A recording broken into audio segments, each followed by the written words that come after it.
Welcome back sa ating YouTube channel mga ka-onliners. Ngayong araw, tuturuan ko kayo ng bagong pamamaraan kung paano mag-load sa ating satellite gamit si GCash papunta sa Boxload.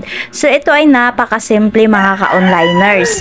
At actually, napakatagal na ni Boxload app. Ito siya ay dinadownload sa ating mga Google Play Store. Para hindi kayo malito at para tuturuan ko kayo ng step-by-step guide, punta tayo sa ating tutorial. Unang-una ay punta tayo sa GCash para bibili tayo ng ating mga pin para ipang-load sa ating boxes. Click ang load section. And then dito i-click natin si Nantelco sa gitna. Ayan. And then dito hindi po box number yung ilalagay sa buy load for. Ito ay GCash number na magre-receive muna ng pin na gagamitin pang-register sa ating box. Then click natin yung next after na ma-input natin yung ating number ng GCash. And then dito i-click natin si PayTV. Ayan siya sa pinakagilid pero ilagay natin siya sa gitna. Ayan. Click PayTV para mas malinaw. And then dito, napansin nyo mga ka-onliners, nag-iba na yung features ng PayTV sa GCash. Siguro dahil sa bagong update. Ayan. So dito makikita nyo yung iba't ibang klase ng load ng Signal, Satellite, GPinoy, and GSAT. At different amount na pwedeng i-load sa ating mga boxes. So, ngayon mga ka-onliners, i-click natin yung Satellite 99 kasi yan lang yung ipapaload sa atin ng ating customer. So, ayan na si Satellite. Hanapin natin si 99. Ayan siya. Then, i-click natin yung bilog dyan sa gilid and then, i-click natin yung buy now. Ayan. And then, after nito mga ka-onliners, babayaran lang natin yung 99 pesos.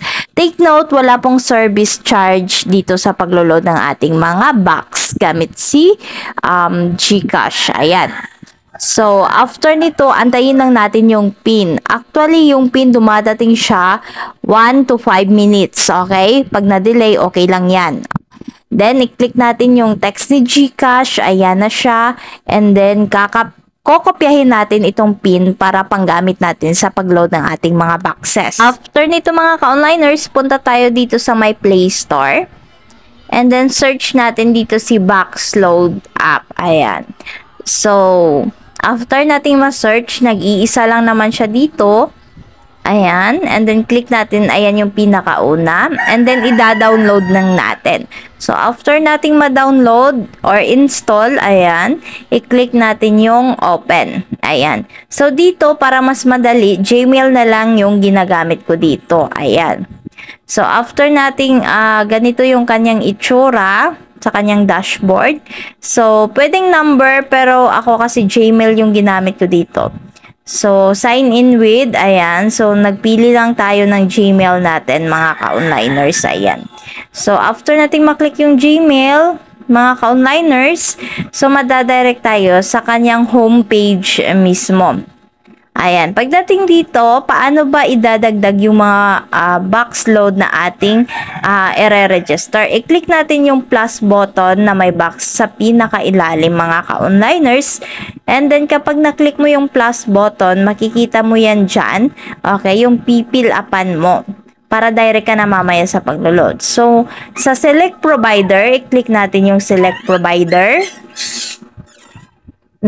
Ayan, pili ka lang kung Signal, GPinoy, GSAT, or Satellite. So, click natin ang Signal kung Signal yung gusto mo.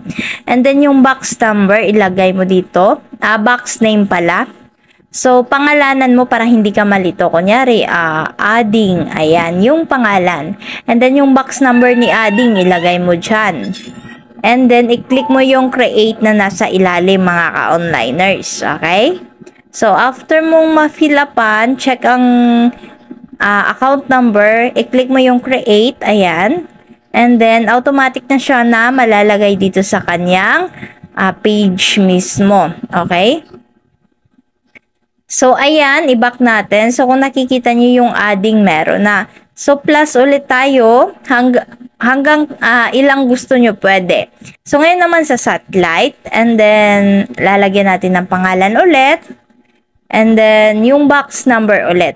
Ayan, ilalagay natin yung 8-digit na box number po mga ka-onliners ha. Dito natin ilalagay. Ayan. So, i-click natin ulit yung create. Okay, so tuturuan ko naman kayo mga ka-onliners ngayon kung paano natin pwedeng ma-load ng direct. So, ayan, back muna natin. So, dito pipili kayo ng ilo-loadan nyo. So, yung tita mo na, ayan, i-click ko yan. And then dito, pag na-click ko, punta muna ako dito sa ilalim sa may expiration. Bago ko ilo-load kasi, tinitingnan ko muna yung expiration ng client ko. So, after ko na makita na expired na talaga yung box, okay, pupunta ako dito sa may load, okay, plus load, ayan. I-click ko lang yung plus load, then dito automatic na i-fill up na ng system yung box number at saka pangalan. So, yung PIN na lang yung ilalagay mo. Yung PIN na tinek sa atin ni GCash. So, after nating malagay yung PIN, ayan, ni GCash, kopyahin muna natin and then ipipaste natin doon sa ating box load app. Ayan. So, paste natin dito.